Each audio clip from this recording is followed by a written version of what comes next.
Yo, Bakayalo, Kono Yalo, et oui, on se retrouve pour une petite review de l'épisode 1 de Inazuma 11. Et les amis, j'ai été agréablement surpris. Parce que, effectivement, j'avais un préjugé par rapport à cet épisode 1 de Inazuma 11, c'est par rapport aux images qui popaient sur Internet. Tu vois, tu avais cette espèce de gamin qui avait une apparence de gamin d'enfant de maternelle, d'un petit gamin vraiment tout petit qui jouait au foot. Tu te dis, non, mais arrêtez, là, il est vraiment trop petit. Parce que dans Captain Tsubasa, tu vois, son aîné, le truc de foot, tu vois que le mec il est un peu plus grand. Donc je me suis dit que là, Inazuma 11, mais c'est un truc de bébé en fait. Est-ce que je regarderais ça? J'arrive même pas à m'identifier aux personnages puisqu'ils sont beaucoup trop petits. Bah en fait, j'ai été agréablement surpris parce qu'en fait, les personnages sont plus grands. Et du coup, en fait, cette image qu'on a d'Inazuma 11 où c'est des bébés de maternelle qui jouent au football, bah en fait, c'est par rapport aux jeux vidéo.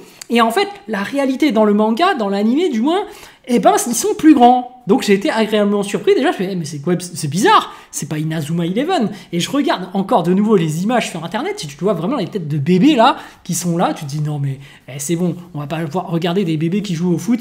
Parce que tu sais, quand tu regardes un animé, tu t'identifies au personnage. Autant, tu vois, les Razmoket, quand t'étais bébé, t'étais un peu comme eux, des bébés inoffensifs qui ne font rien. Mais à cet âge-là, quand t'es tout petit, quand t'as 3 ans, tu joues pas au foot. Du moins, tu t'en rappelles pas, tu vois. T'es pas à ce niveau-là à faire des sauts, à faire des tirs, des bicyclettes ou je sais pas quoi. Donc tu te dis, non, ça, c'est pas fait pour nous. Tu vois, dans Captain Tsubasa, ils sont un peu plus âgés, tu vois. Tu te dis, ouais, ça passe. C'est des petits ados. Oui, on était comme ça quand on était ados, on voulait jouer au foot. C'est bon, ça marche. Là, dans Inazuma 11, en fait, les personnages sont plus grands. Ils ont grandi. Du coup, je vais, what? Qu'est-ce qui se passe? Donc ça m'a déjà beaucoup plu de voir que c'était des ados un peu plus grands et tu as une histoire derrière qui est intéressante justement. Ils vont vite, ils vont droit au but.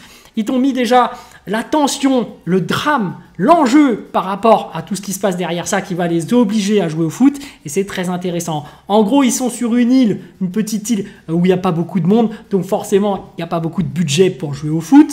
Ils avaient un terrain là-bas.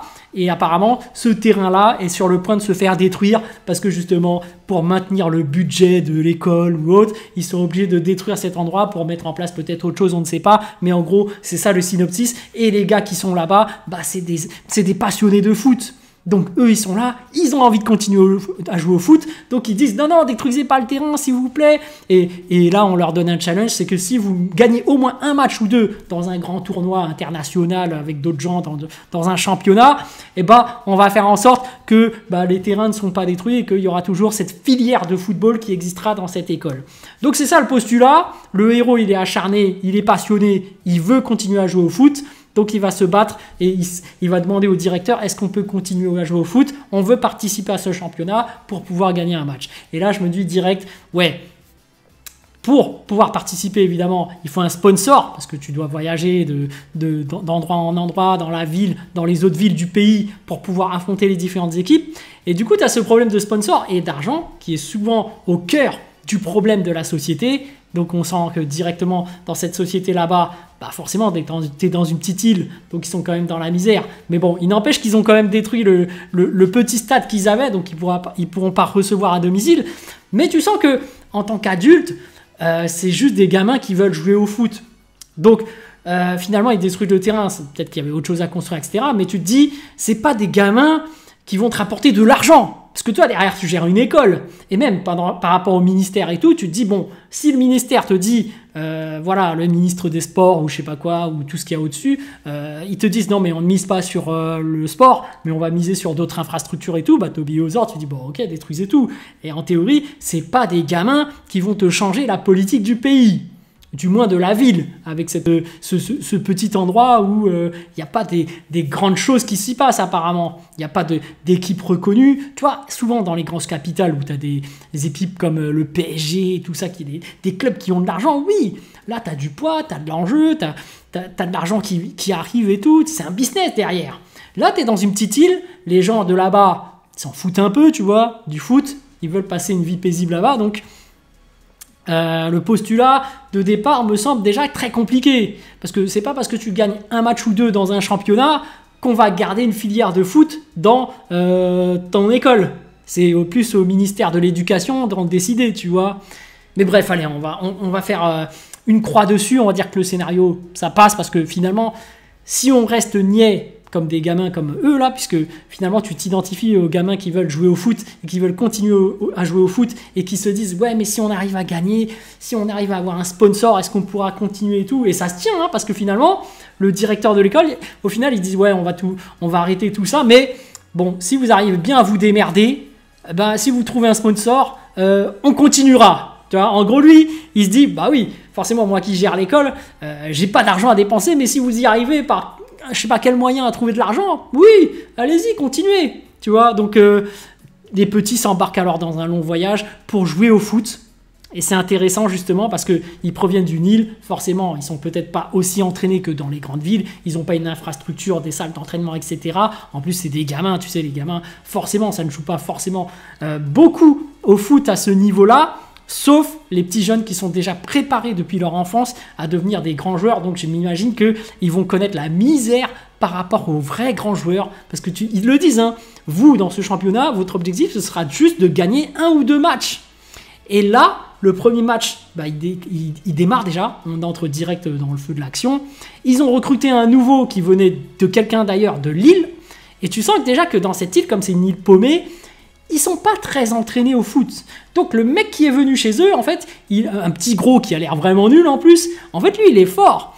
Et ça m'a impressionné, parce que le match commence, tu vois que quand même ça joue quand même s'ils sont dans cette petite île, ils dribblent, ils commencent à se faire des passes et tout, ils arrivent quand même à avancer. Et à un moment donné, le mec qui centre est un mec qui était chez eux, enfin qui provient d'ailleurs de Lille, qui commence à te sortir une tornade de feu, une technique secrète, tu vois, comme dans les mangas évidemment, un peu abusé d'ailleurs, il saute, il se met à tournoyer, il se met en flamme, et puis bam, il tape sur la balle qui s'enflamme et tout, ça m'a impressionné, j'ai fait wow, des lasers, mais bref, c'était impressionnant, j'ai bien aimé, j'ai bien kiffé, donc je découvre Inazuma Eleven, j'avais cette peur que ce soit vraiment des enfants de maternelle qui jouaient au foot, donc t'aurais ce chara design qui m'aurait sorti directement de l'animé, mais au final ça va puisqu'ils sont plus grands que prévu et ils affrontent des mecs qui ont l'air plutôt puissants, et d'ailleurs ils ont l'air machiavéliques parce que t'en as un qui se met à rigoler tout seul, tu sens qu'il a le regard noir, tu sens qu'il y a une animosité, tu sens quand même qu'il y a un certain enjeu derrière, et tu sens que les mecs sont pas là pour plaisanter, et donc bah ça se présente plutôt très bien pour un premier match, parce que ces mecs là sont déjà les plus forts du championnat apparemment. Donc moi je m'attends à ce que les héros se fassent écraser, mais on verra ça dans le deuxième épisode.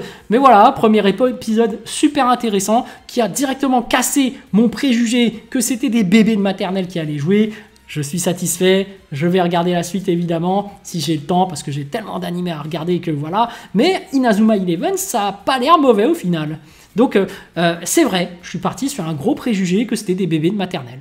Et finalement, avec le chara design et tout, ça me fait penser un peu à l'école des champions, tu vois. T'as pas ce côté design de manga, tu vois, parce que quand tu regardes Captain Tsubasa, tu sens que c'est manga, tu vois. Alors que là, t'as une touche europanisée, j'ai l'impression, tu vois, un peu à la sauce française, un peu un type peu européen, alors que peut-être que c'est japonais, j'ai pas fait de recherche à ce niveau-là, mais voilà, heureusement que c'est pas des bébés de maternelle, parce que ça, vraiment, ça m'aurait vraiment déplu. Non, les gars ont grandi, ils sont plus grands, on n'a pas eu cette image des petits bébés, donc tant mieux. J'attends de voir la suite et je vous dis si c'est bien ou pas, si je kiffe ou pas, mais pour l'instant ça va, c'est plutôt pas mal. Allez, sur ce, je vous dis donc à plus dans le bus, ou plutôt à plus tard dans le car, ou plutôt à bientôt dans le bateau.